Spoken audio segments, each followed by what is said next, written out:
नमस्कार, आप देख रहे हैं खबर उत्तराखंड पर पावर सेंटर का शो और मैं हूं आशीष तिवारी।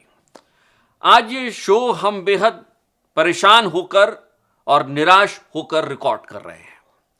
इस शो का जो थंबनेल आपने देखा होगा, किसी शहर के लिए ये कल्पना करना भी बेहद मुश्किल होता है और फिर वो अगर वो शहर देहरादून जैसा हो तो उसके लिए तो ऐसा सोचना भी कभी मुनासिब नहीं होता था। लेकिन आज दुर्भाग्य यही है इस राज्य का, इस राज्य की राजधानी का और इस शहर का कि हमें ऐसा थंबनेल लगाना पड़ रहा है। बहुत सारे लोगों की भावनाएं आहत हुई होंगी, हम इसके लिए माफ़ी मांगते हैं। लेकिन देहरादून की स्थिति यही है कि अब वो उत्तराखंड की क्राइम सिटी के रूप में अपनी पहचान बनाता जा रहा है। हालात ये है कि दिन दहाड़े हत्याएं हो जा रही हैं, युवतियों पर, महिलाओं पर हमले हो रहे हैं और पुलिस का इकबाल कहीं नजर नहीं आता है।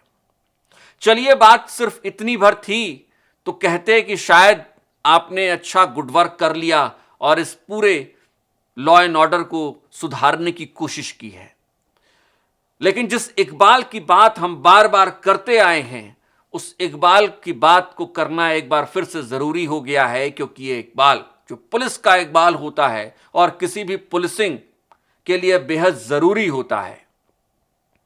पुलिस सिर्फ नियम कानून से नहीं चलती है, पुलिसिंग खौफ से भी चलती है, पुलिसिंग डर से भी चलती है और यह खौफ, यह डर ही कहीं इकबाल होता है और यह शायद देहरादून में पूरी तरीके से खत्म होता जा रहा है। यह खबर हम देहरादून के पुलिस के अधिकारियों के लिए, इस राज्य के सबसे बड़े पुलिस अधिकारी यानी डीजीपी साहब के लिए भी बना रहे हैं।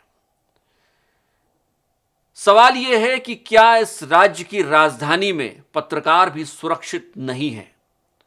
क्या पत्रकारों को पूछकर, रोककर, सरेराह सरेआम उन्हें मारा जाएगा? क्या खबरों को चलाने के लिए यही इनाम मिल रहा है कि आपकी सरेआम पिटाई कर दी जाए, आप पर हमला कर दिया जाए और आपसे कहा जाए, पूछा जाए कि बड़ा न्यूज़ चलाता है ना तू, अब चला न्यूज़?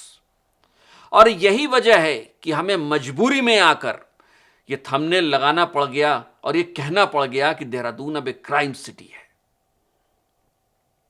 और अगर यह वीडियो इस राज्य के मुखिया यानी मुख्यमंत्री पुष्कर सिंह धामी भी देख रहे हों तो यह साफ संदेश उनको भी है कि अगर इस तरीके का नैरेटिव राज्य की राजधानी में कानून और व्यवस्था को लेकर बन रहा है तो यह आपके लिए और आपकी सरकार के लिए भी अच्छा तो नहीं होगा, क्योंकि यही नैरेटिव पूरे राज्य में सेट होता है।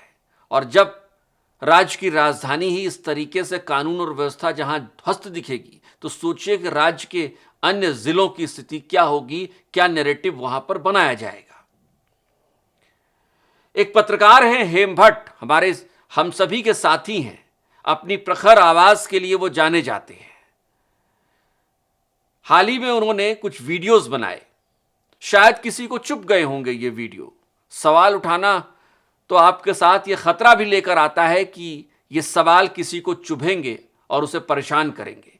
हेम ने जो सवाल उठाए थे वो किसी को चुभ गए और चुभने के बाद हालात ये हुए कि जब हेम भट्ट देहरादून में अपने दफ्तर से शाम को घर जाने के लिए निकले, उस दौरान ने एक स्कूटर पर सवार 3 गुंडों ने उन्हें रोका और उन्हें यह कहते हुए मारा कि बहुत न्यूज़ चलाता है तू, अब चला न्यूज़। हेम के साथ कुछ भी हो सकता था,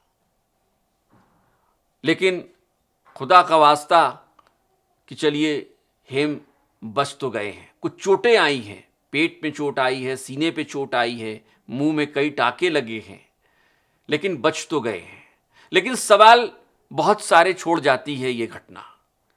ठीक है, आप खबरें चलाते हैं, हम खबरें चलाते हैं, हो सकता है एक पक्ष को ये खबरें अच्छी ना लगती हों, लेकिन क्या खबरें अगर अच्छी नहीं लगे तो आप पर हमला हो जाएगा? और बात सिर्फ किसी पत्रकार की नहीं है। जिस इकबाल की बात हमने इस वीडियो के शुरू में की थी, उसी इकबाल की है कि कोई इतना मनबड़ हो गया है, इतना बड़ा गुंडा हो गया है कि वो सरेराह किसी आम नागरिक को भी पकड़ लेता है और उसे मार देगा। क्या स्थिति ये हो गई है? देहरादून के बेहद व्यस्त मच्छी बाजार इलाके में एक युवती की हत्या सरेराह सरेआम कर दी जाती है, दिन के उजाले में कर दी जाती है। और वो भी तब कर दी जाती है जब वो युवती 2 दिन पहले पुलिस को ये शिकायत दे चुकी है कि उसकी जान को खतरा है, उसे बचा लिया जाए। उसके बावजूद पुलिस उसे बचा नहीं पाती है। यह घटना हुई रहती है, उसके पहले 2 घटनाएं और हो चुकी होती हैं, इसके बाद एक घटना और हो जाती है कि एक युवती पर हमला हो जाता है, उसका सिर फूट जाता है जब वो अपने दोस्तों के साथ एक कैफे में बर्थडे पार्टी कर रही होती है। क्या यही इकबाल है?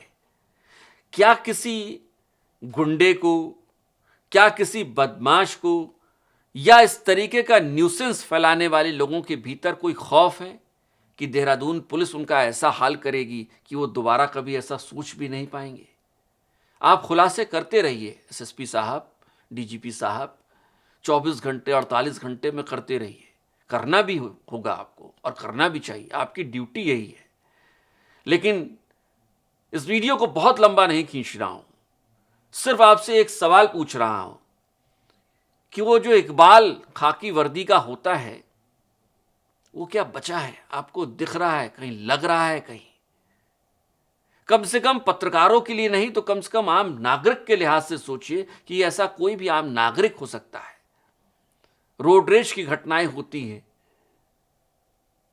क्या संदेश यही है और क्या यही होना चाहिए? एक बार गंभीरता से बैठ के सोचिएगा। और डीजीपी साहब आप भी सोचिएगा। अभी आपने रिव्यू मीटिंग ली थी, उस रिव्यू मीटिंग के बाद भी हालात ये है, 2 घटनाएं हो चुकी हैं आपकी रिव्यू मीटिंग के बाद और इसे राज्य की राजधानी में हो चुकी हैं। वो वीडियो भी हमने बनाया था, अगर आप चाहें तो वो वीडियो भी जाके नीचे हमारी वीडियोस में देख सकते हैं डीजीपी साहब।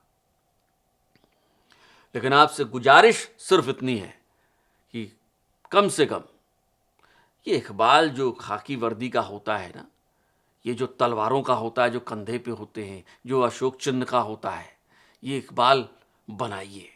इस राज्य के लिए, इस राज्य में कानून और व्यवस्था के लिए ये इकबाल बहुत ज़रूरी है। आज इतना है इस वीडियो में, लेकिन राज्य के वो तमाम लोग जो इस वीडियो को देख रहे होंगे, उनसे गुजारिश है कि अपनी राय कमेंट में ज़रूर बताइएगा। क्या वाकई में इस राज्य में कानून और व्यवस्था चुनौती के घेरे में है, सवालों के घेरे में है? आपकी राय बेहद महत्वपूर्ण है। आज इतना इस वीडियो में, मुझे दीजिए इजाजत। नमस्कार।